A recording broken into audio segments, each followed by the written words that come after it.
Hi, and welcome to the first of the 5 habits of creating your dream life.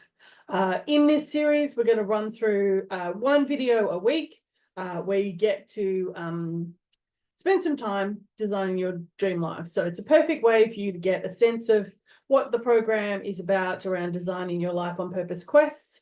It gets to give you a sense of kind of how I work and what my particular nuance and craziness, quirkiness looks like.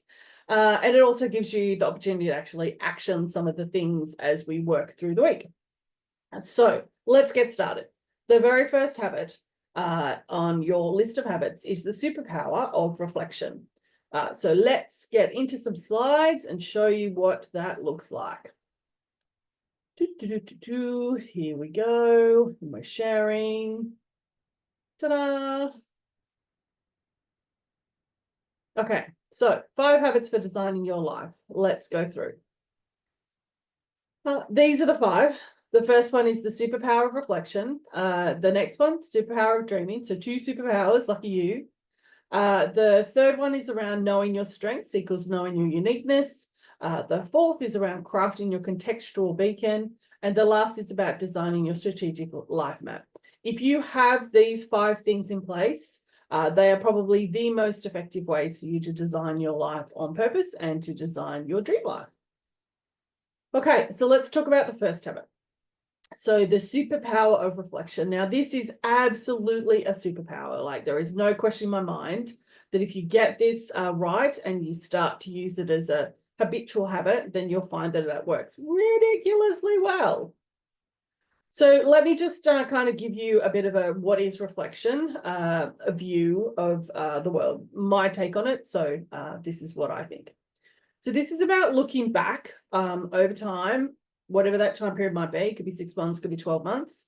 Looking back and kind of taking stock. Now that sounds very formal, but we just want you to have a bit of a look at the things that have happened in the last 12 months from a bit of a distance. So you've got a little bit of hindsight in play, so you can sort of see some things from there. It'll give you a good view of your now or your current state. So it'll give you a good sense of kind of where you're at now. And the process that we go through is that you're looking for areas that you repeat. So these are things that have gone really well. You want to make sure that that happens again. So let's say, for example, you spent some time working on your physical health and it's going really well. So that might be one thing that you might want to repeat, or it could be you've been braver by creating videos for people to share. You know, that could be one of the things that you do, or doing some designs that you've put on the back burner for quite a while so that you can do that. So, yeah, that's 1, 2, 3 for me. Yep. So they're things that I might want to repeat. So if I look back at the last 12 months, then they're things that I definitely want to repeat. You're also looking for areas that you need to improve, but I really want you to double down on the areas that you need to repeat, because often we kind of skip over those and just sort of move into the areas that we need to improve. And then the whole perspective of kind of the last 12 months gets skewed a little bit in terms of improvement rather than in terms of a balance between the two. And there'll absolutely, I can guarantee, there'll be things that you'll go, that was awesome. And that's a really good thing that happened in the last 12 months. That process of doing the reflections or reflecting back into that kind of gives you a little bit of incremental improvement. So it'll give you I want to improve, you know, I've been exercising 3 times a week and I want to make it 4 times a week. So it kind of gives you a little bit of that incremental improvement. It doesn't generally give you wholesale changes. It may, but it doesn't generally. So it kind of gives you that sort of a sense of things. There's really 2 ways to reflect. The first way is periodically. Wow, let me try and say that again. Periodically. Nice. This is generally conducted quarterly, so you can do this periodical reflection quarterly, and that's the one that we're going to run through today. But it can also be done monthly if you really feel that that is something where you're trying to change a lot of things in your life, and you may not want to do too many because it takes 18 to 252 days to change a habit. So you might want to just try and do 3 max. But it could also be done monthly or when you're stuck. I find sometimes just, you know, what's happening, you know, right now in kind of what's working, what's not working, then that's a really good way of just kind of getting you unstuck. It sort of helps you put it out there and sort of be able to look at it a little bit more objectively and actually visually. So draw it out, and then it's much easier for you to do that. The second time, ways to reflect is a daily reflection. So often it's via journaling, either in the evening or in the morning. Some people like to do it in the morning. Some people like to do it in the evening. I personally do it in the evening. And for me, it's like a way to unpack the day before I go to sleep. And I find that by regularly doing it is actually helpful for sleep. But it also helps you build that process and habit of reflection. So it is a good one to add into your repertoire of your going to bed routines or you're getting up in the morning routine, because it'll actually help you sort of build that, that muscle around reflection. So 2 ways to reflect: periodically and daily. So recommend you do both as adding them to your habits. This is the template that we're going to use for this particular reflection. I've got a lot of different templates that you use in the program, the Design Your Life on Purpose program, but I'll only introduce you one. The reason that there's lots of other templates in the program is because different people actually resonate with different templates, and each template has a slightly different take on the way that you're kind of thinking about things. So it just helps when people have different options. Everybody's different. So it gives people the opportunity to sort of choose what is going to work best for them. Okay, so this template, you may be familiar if you have been an agilist at any stage. It's usually used for a retro, or can be used for a retro: love, loathe, longed for, and learned.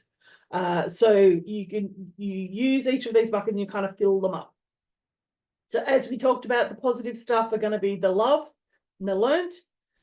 They will be sort of in the positive side of things, and then in the improvement area of things, you might have the love and the longed for. You choose your period of reflection, so it could be 6 months or 12 months, depending where you're at. Complete love first. So do that one first and get at least 3 items down before you move on to any of the other columns. At least 3. If you can do more, fabulous. Then kind of go across to learned, and then do love and loathe, kind of leave those as you go along. And as you're going, you'll find that different things come out. So you might be writing something about long for, and then you're like, oh, that's right, that's something I love. So I kind of want you to be able to jump backwards and forth those. So just kind of fill it in. Spend about 30 minutes max spend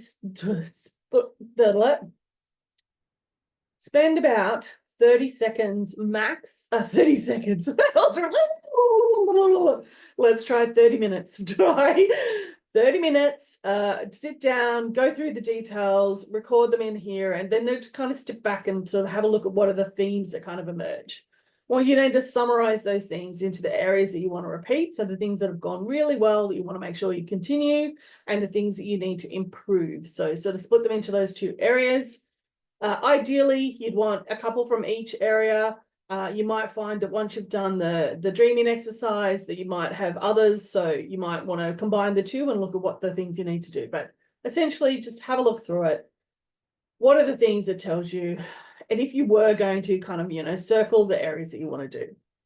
I would recommend that you do this on paper, that you actually write these things down, because I find that it just gives you a visual layout of the information that kind of can helpful. You don't have to do it in a column format. You could do it in a mind map format, where you're kind of capturing the things that you love, loathe, longed for, and learnt in a mind map. So you could use that format, but I'd highly recommend you write them down. It just gives you a different perspective and makes it much easier for you to look at the themes and look at the stuff that's kind of coming out, make connections across them. Okay, so that's the template. The reason why it's a superpower is because of a couple of things. It gives you a chance to think, and we often don't get the opportunity in our busy lives to just think. It also gives you the ability to assess the last 12 months, that kind of went well, didn't go so well sort of category. It also slows down the ruminating. So if you're going over and over and over and over and over the same thing or the same thought, it kind of, by putting it out there, it sort of stops that process a little bit. It might not remove it entirely, but I do find that it sort of dissipates it for a little while. It just kind of slows it a little bit down. And it also makes the next action clear for you, because you've kind of got more of a visual cue as to what you need to do. So It's a superpower because of those three things. So that's it. That's your first habit done. Spend about 30 minutes going through and doing the power of reflection. Put it aside, come back to it next week once we've done the dreaming, and then you'll be able to work out what you need to do. So habit 1 done. How quick was that? Good on you. That's the process done. See you next week for the next one.